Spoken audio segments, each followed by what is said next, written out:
Dear students, let us begin with the second part of the lesson on India-Bhutan relations, in which we will discuss about development partnership and India's FDI in Bhutan.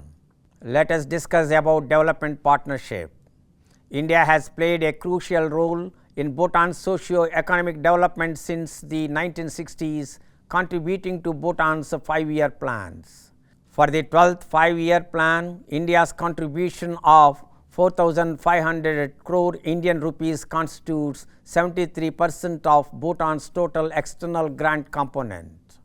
This assistance spans various sectors including agriculture, healthcare, infrastructure and human resource development.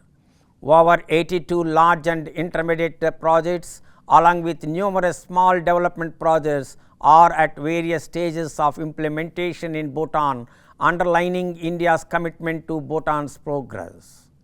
India and Bhutan have been actively collaborating to enhance connectivity, which is pivotal for boosting trade and economic relations.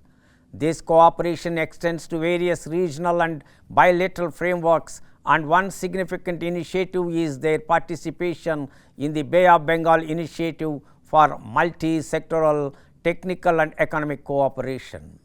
BIMSTEC, a regional framework bringing together countries from South Asia and Southeast Asia, is central to promoting regionalism.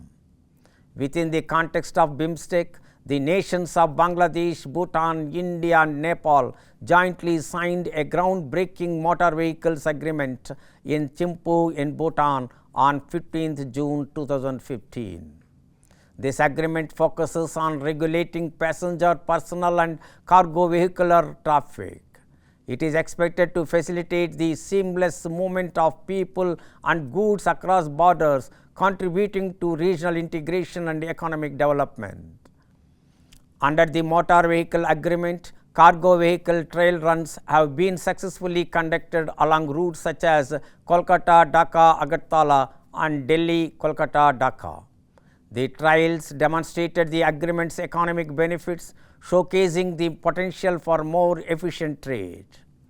Upon its implementation, the MVA will allow vehicles to enter each other's territory, eliminating the need for transshipment at border points. This will significantly reduce transaction cost and the time required for cross-border trade. The agreement also envisions electronic tracking of cargo vehicles, online issuance of permits and electronic transmission of permits to all land ports.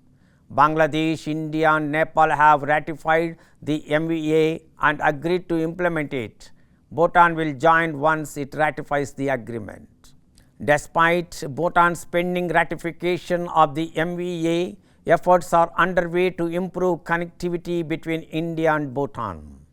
An Asian Development Bank financed project, part of the South Asia Sub-Regional Economic Cooperation Program, is focused on enhancing road connectivity and facilitating trade between the two countries. The project involves the construction of a bypass road from Jaigaon in India to Pashaka in Bhutan, along with establishing a mini dry port in Punsaling.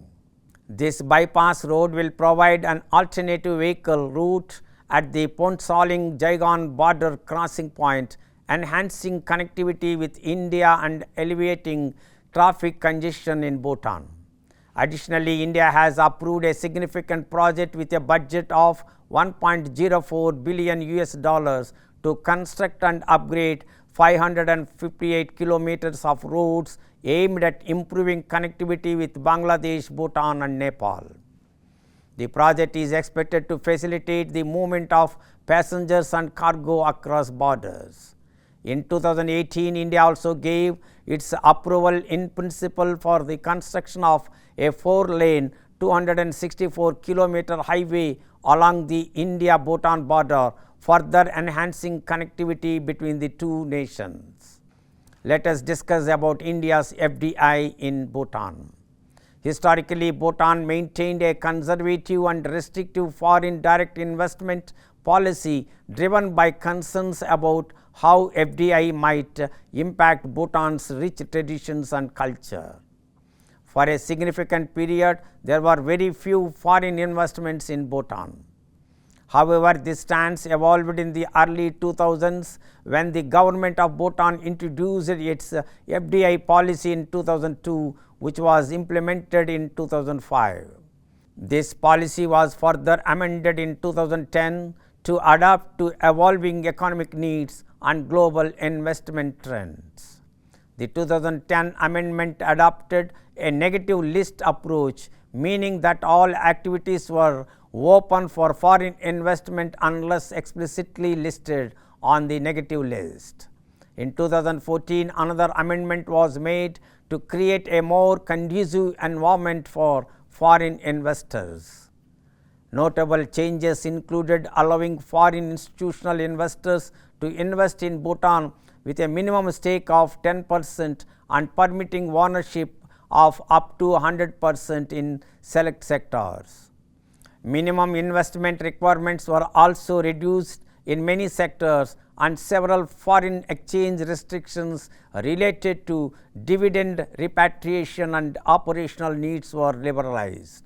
These policy liberalization efforts transformed Bhutan into an attractive destination for foreign investments, with the capital flowing in from various countries worldwide. However, the most significant source of FDI into Bhutan is India. Indian investment began in Bhutan as early as 1972, when the State Bank of India invested 40% of equity in the Royal Bank of Bhutan to develop Bhutan's banking sector. As of 2018, Bhutan had approved a record number of 73 FDI projects, a substantial increase from the previous year.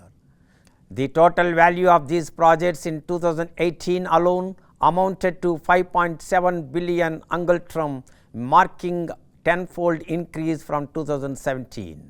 Asia is Bhutan's primary source of FDI, constituting 64% of investments, followed by Europe representing 21% and 11% by North America. Within Asia, India is the leading contributor, accounting for 51% of foreign investments in Bhutan. The services sector has attracted the majority of FDI, with the hotel sector alone receiving 42% of the total FDI. Despite Bhutan not yet ratifying the motor vehicles agreement, India remains a key investor in Bhutan. Over the years, Indian entities have established operations in Bhutan, primarily in the electricity, gas and water sectors, taking advantage of the country's affordable and reliable electricity supply. The joint venture between Tata Power Company Limited and the Dagachu Hydropower Corporation Limited for the Dagachu Hydropower project has significantly driven Indian investment in Bhutan, with Tata Power investing around $6 million. The wholesale, retail trade, restaurants and hotel sector also attracts Indian investment, accounting for 26% of FDI.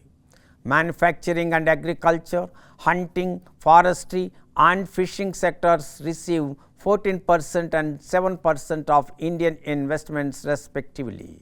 India's cumulative investment in Bhutan from July 2007 to March 2019 stands at $50.12 million, demonstrating the strong economic ties between these neighboring nations.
I hope you understood what we discussed about development partnership and India's foreign direct investment in Bhutan.